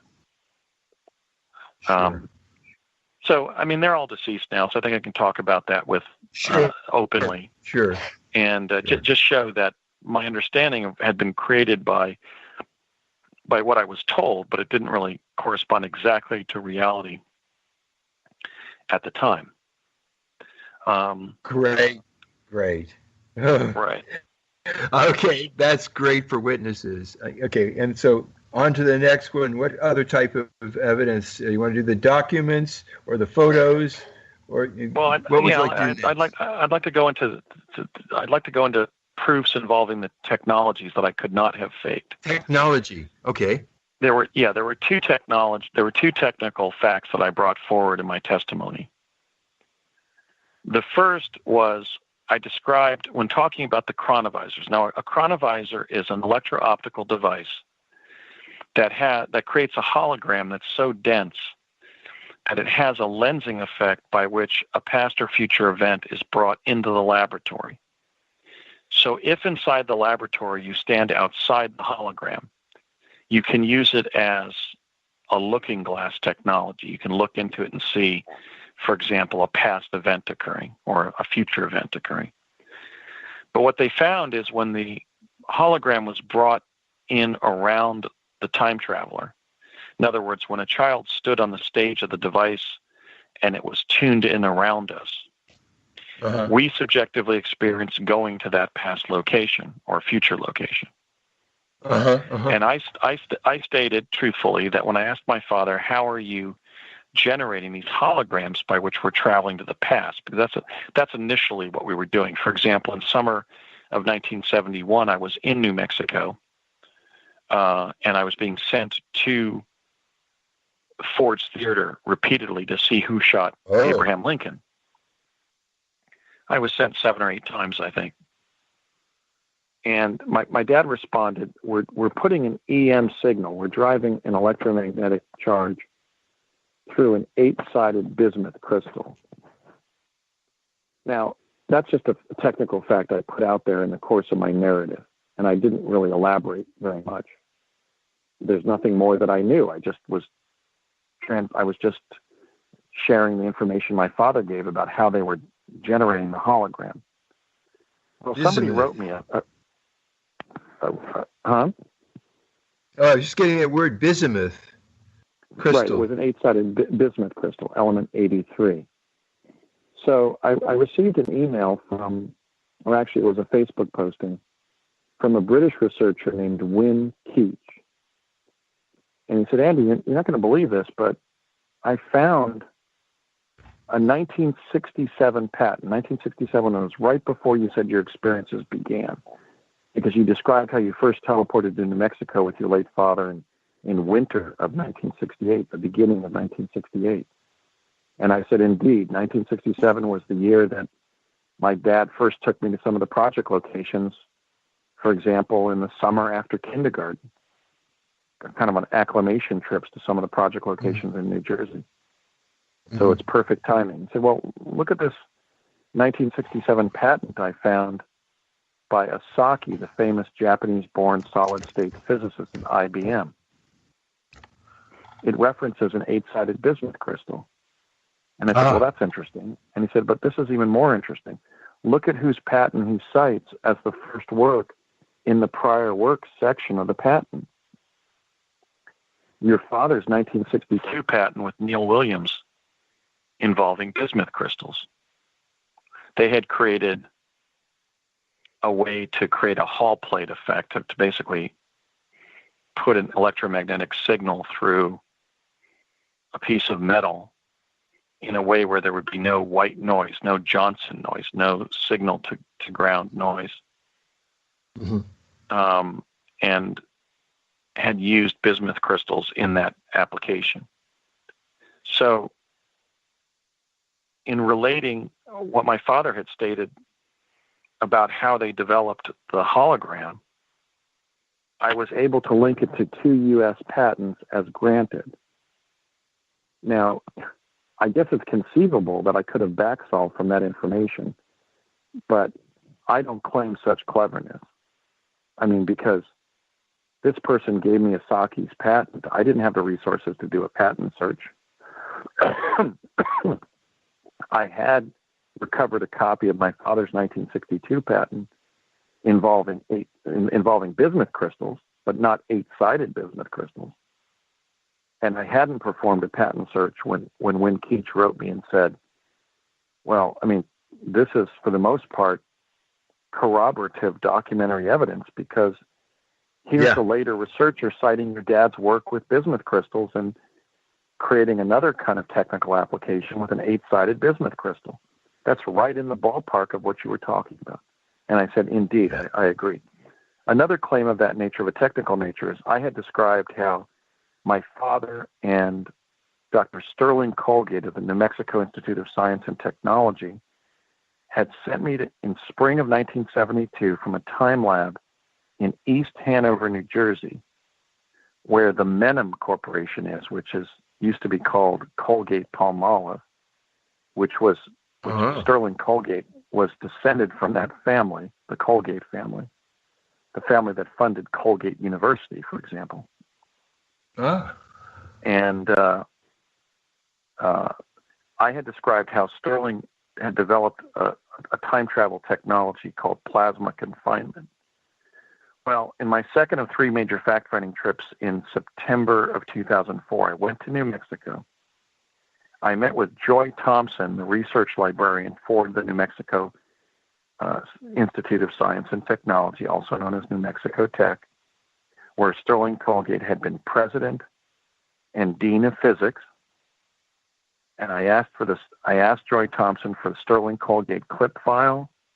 I went into the newspaper clips, and the first newspaper clip I found was stamped with like a February 5th, 1972 date.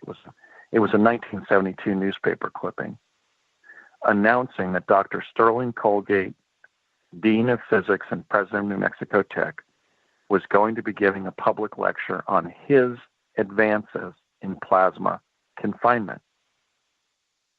Now, I'm sorry. I grew up in New Jersey and California, and I practiced law for 20 years in Washington State.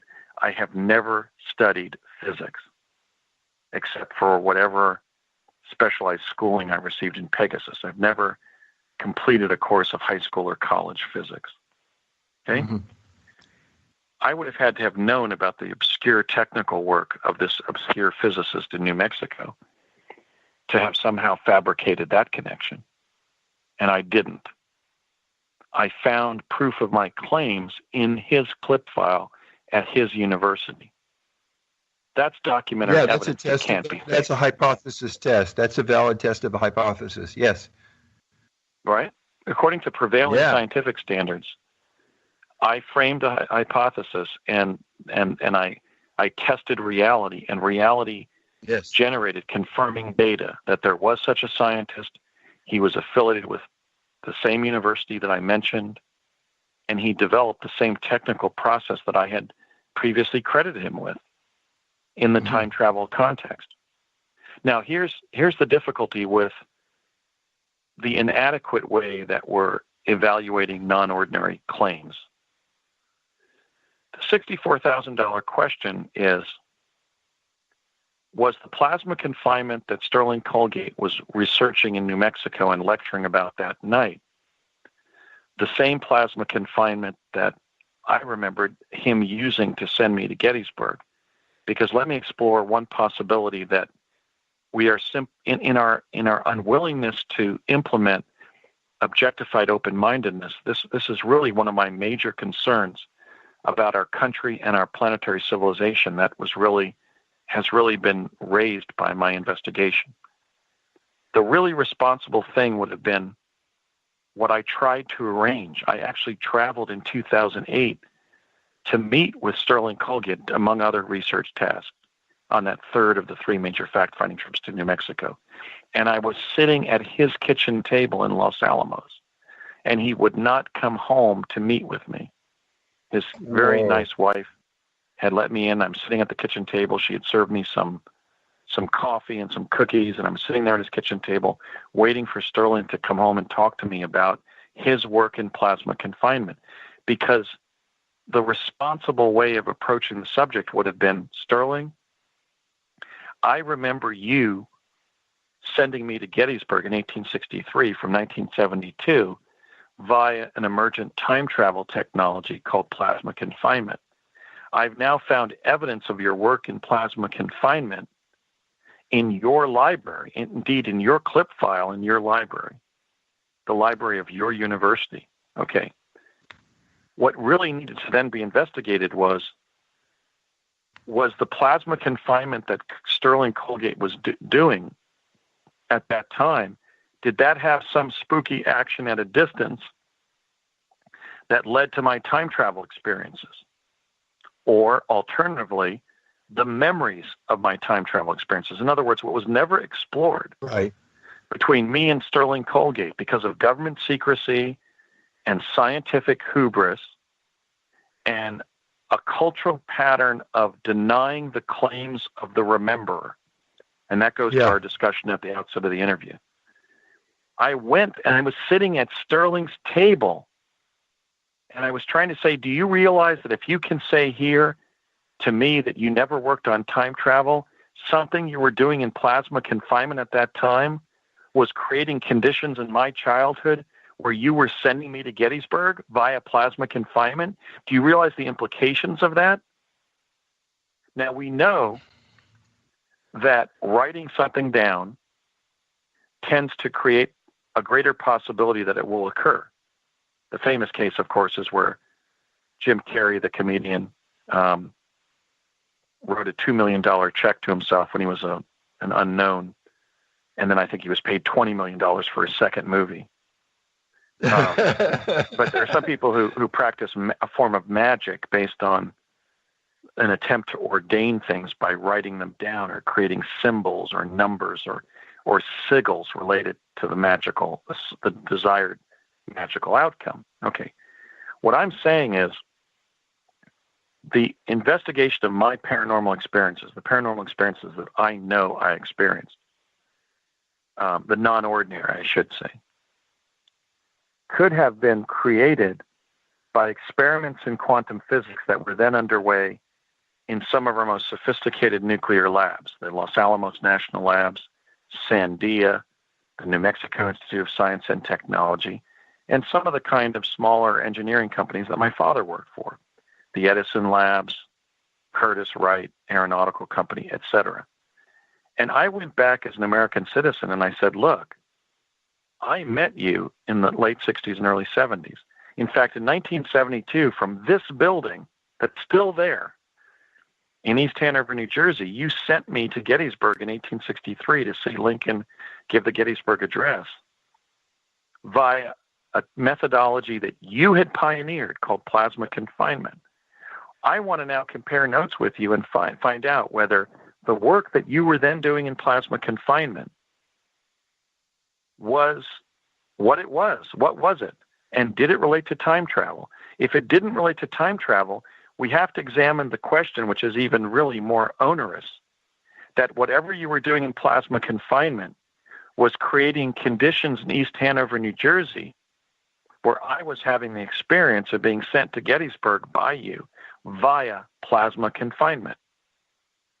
In other words, because we don't value the rememberer, because we suppress and accuse the rememberer of being a liar or crazy or delusional, we're not investigating offsets in quantum physics that in all likelihood have occurred, at least in some cases. Now, we have, for example, these great mysteries.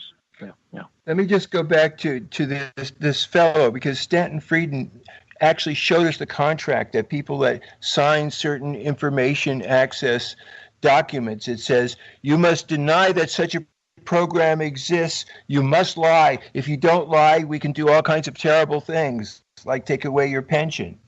Something like that could be operating with this dude.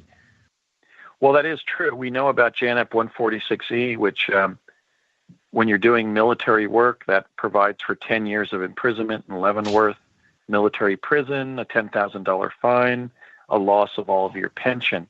But absence of evidence does not connote evidence of absence. So, in fact, notwithstanding the existence of those kind of penalties, that doesn't go to the dispositive question of whether whatever Sterling Colgate was doing at that time in plasma confinement was having a spooky action at a distance effect and changing my world, changing the world in a way that he was not apprehending.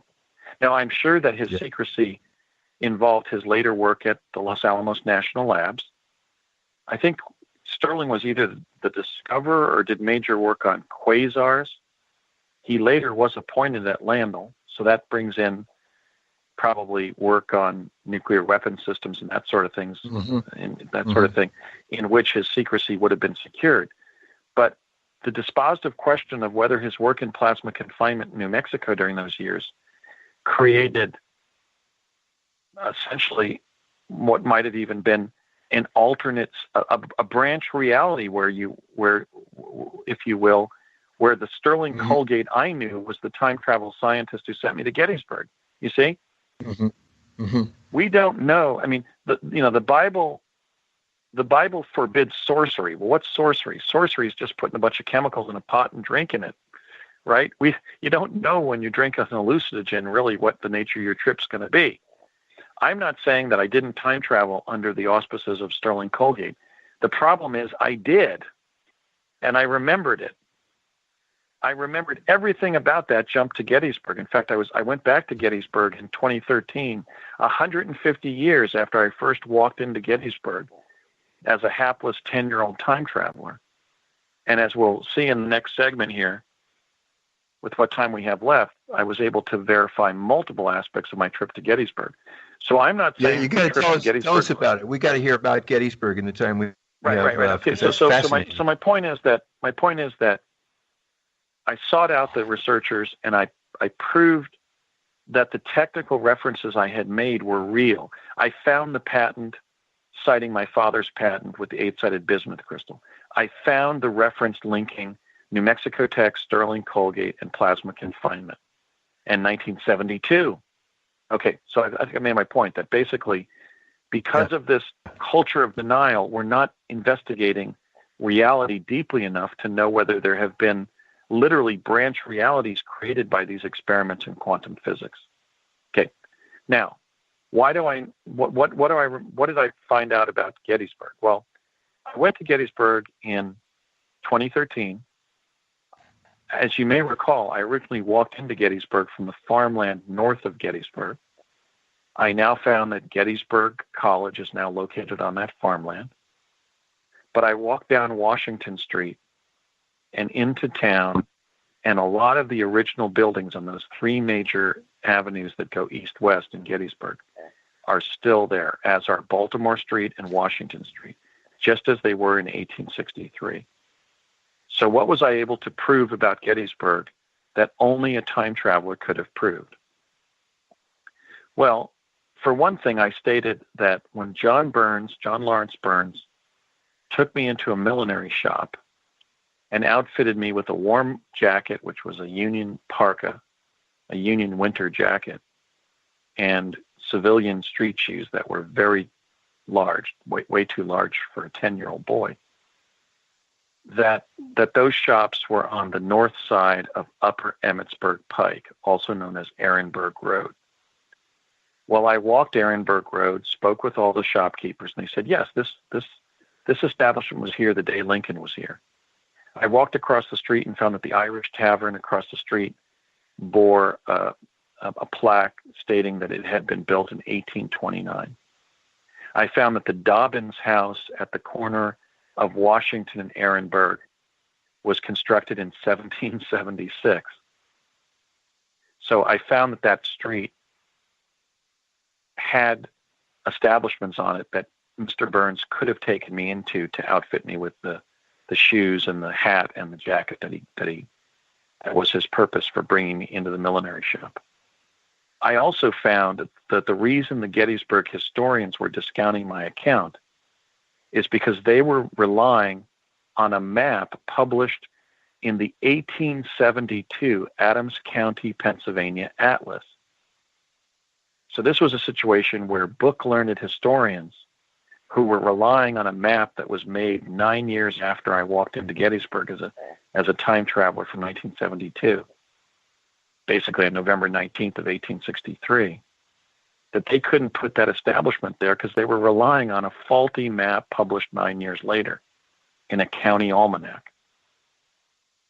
I then investigated the people who helped me. I investigated John Lawrence Burns. I described his appearance, how he was limping on what looked like a pretty severe leg wound, how he had a key to the shop, how he was walking through the downtown area in the early morning at about 8:30 when I walked into town so cold that my teeth were chattering uncontrollably. And I found the following. I described how he kindly helped me. He was worried that I was going to, quote unquote, catch my grip by being out in the cold morning air without shoes, without a jacket. I found that he had a lifelong pattern of volunteerism.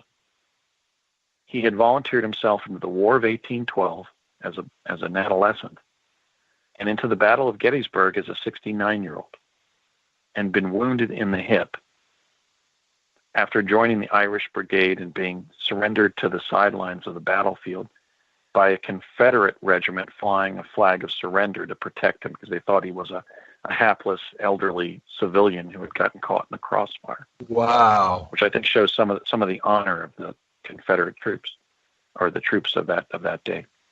So he was a volunteer by nature. He was so humanitarian that he had adopted the daughter of a woman in town who was mentally and physically fit but refused to work. She was surviving on donations in the town almshouse and refused to take a job. He adopted her daughter to care for the daughter. I found that he was listed in the Gettysburg Town Almanac, the town book, as cobbler and town constable.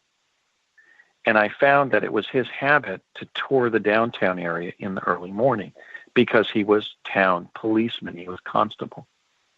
Now, I described how he had a key to the millinery shop, the men's accessory shop, and he took me to the back row of shoes where the worst shoes were, and they were used men's street shoes.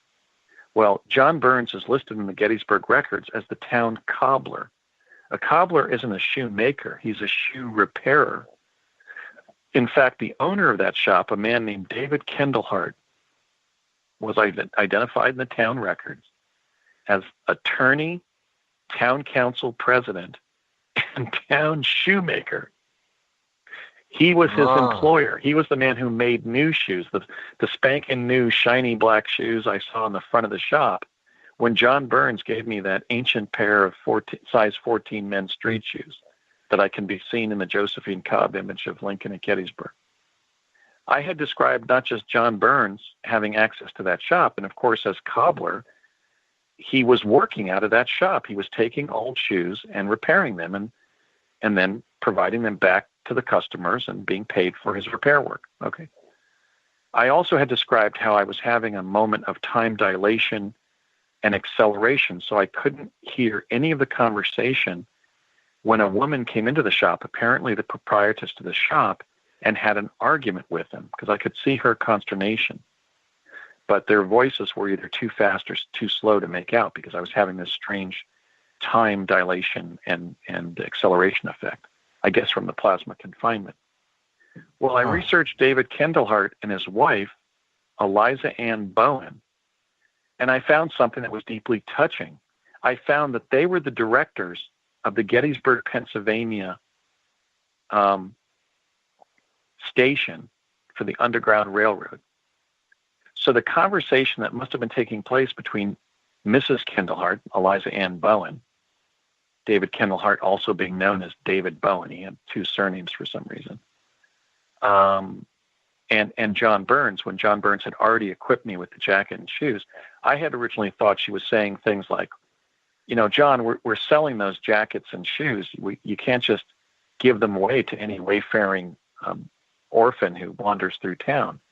What she actually must have been saying is, John, we're collecting those jackets and shoes for our fugitive slaves. So you can't just be giving them away. We need them to equip the slaves, even to equip them to join the battle. Because remember, as the great Richie Havens, one of my favorite singers, he sang a brilliant rendition of a Civil War song called "Give Us a Flag." Freed African Americans became Union soldiers.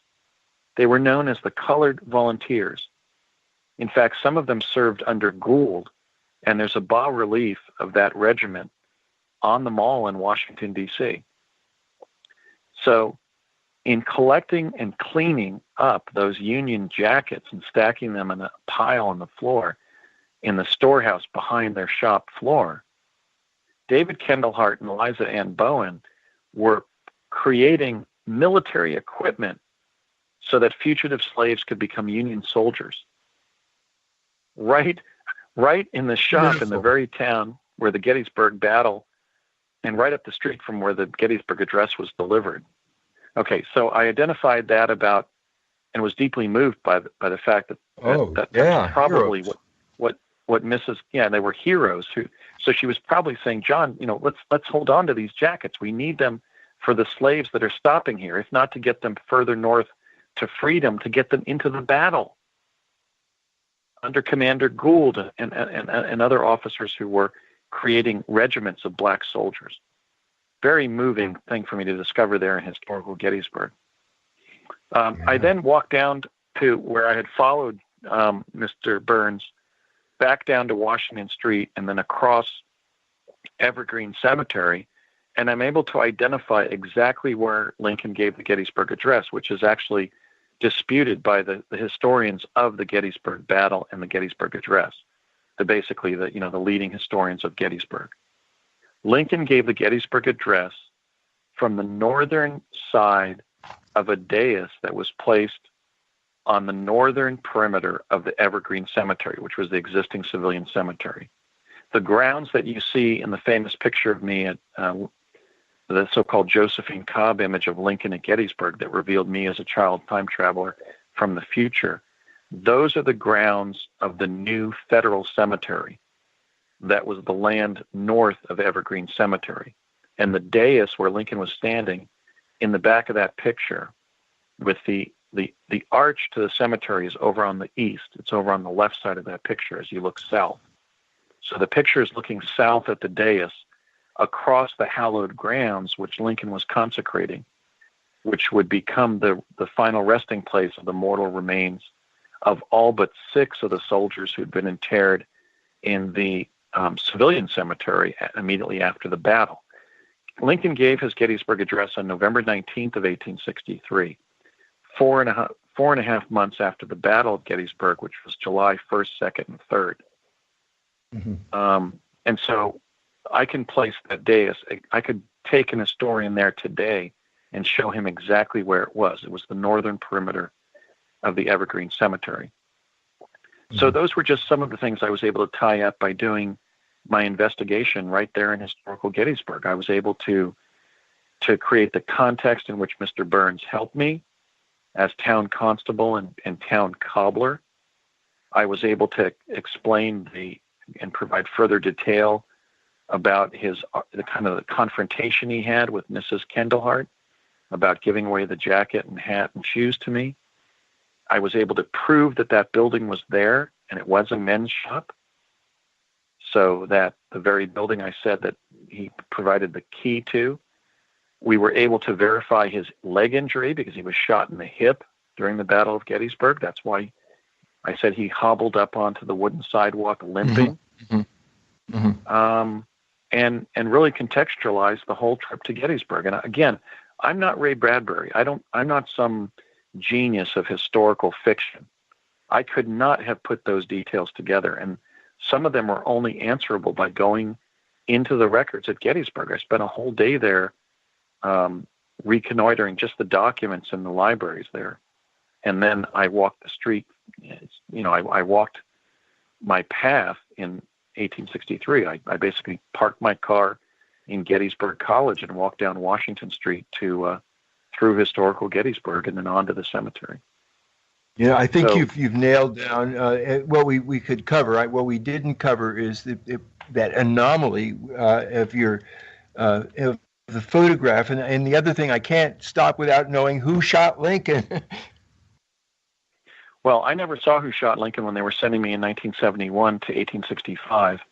I did see the Lincolns come into the theater, and Mr. Lincoln was very emaciated, almost skeletonous, and walking awkwardly forward, bending at the knee. So I think his Marfan syndrome was far advanced. Lincoln may have had cancer. I also saw Lincoln sitting in his balcony seat, and he looked like a skeleton in a suit. So I think the claims that we now believe that Lincoln had cancer at the time of his death is probably true. He was only 56. I mean, I'm 56, and I certainly don't look emaciated like that. He was very emaciated. But in terms of the anomalous nature of the photograph that was taken, it's just, we could do a whole show on that. But basically, one of the most remarkable things is I had been given a letter to Navy Secretary Gideon Welles of Lincoln's cabinet to offer me aid and assistance in the field if I became disabled or I was arrested or became ill or wounded or whatever. And I was taken back to 1972 before having to use that document. But in 2011, Janet Lessin, the direct lineal descendant, your wife, the direct lineal descendant of Gideon Welles, offered me aid and assistance, and you did, Sasha, on the island of Maui when I needed lodging when I was on a speaking tour of the Hawaiian Islands. So I ended up getting aid and assistance from the family of Gideon Welles, 149 years later, something like that.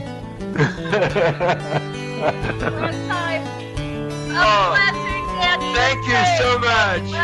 You got it. Aloha. Aloha. Mahalo.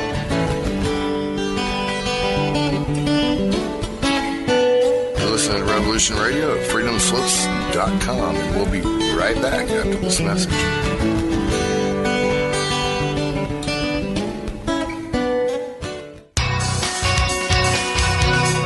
Thank you for listening to Revolution Radio at freedomslips.com. Any commercial advertising you may hear in this program is of the sole discretion and benefit of the host of whose program you are listening to. Revolution Radio does not endorse any commercial products, nor does it accept monetary compensation for on-air advertising of commercial products, nor will it ever. We are and shall remain 100% listener supported. Any product advertising on this program are considered used at higher risk, and Revolution Radio shall not be held liable for any claims or damages received from any product advertised within this program. Revolution Radio, where information never sleeps.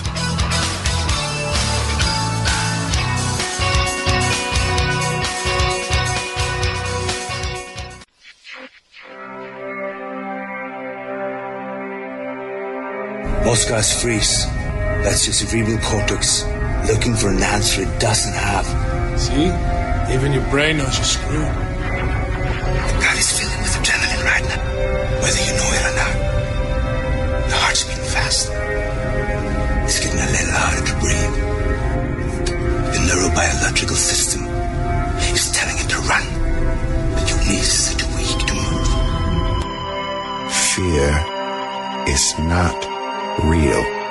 The only place that fear can exist is in our thoughts of the future. It is a product of our imagination, causing us to fear things that do not at present and may not ever exist. That is near insanity. Do not misunderstand me. Danger is very real, but fear is a choice. We are all telling ourselves a story. You're listening to Revolution Radio at freedomslips.com. 100% listener-supported radio. Reporting to danger. Unafraid. Right here, where information never sleeps. Revolution. Radio.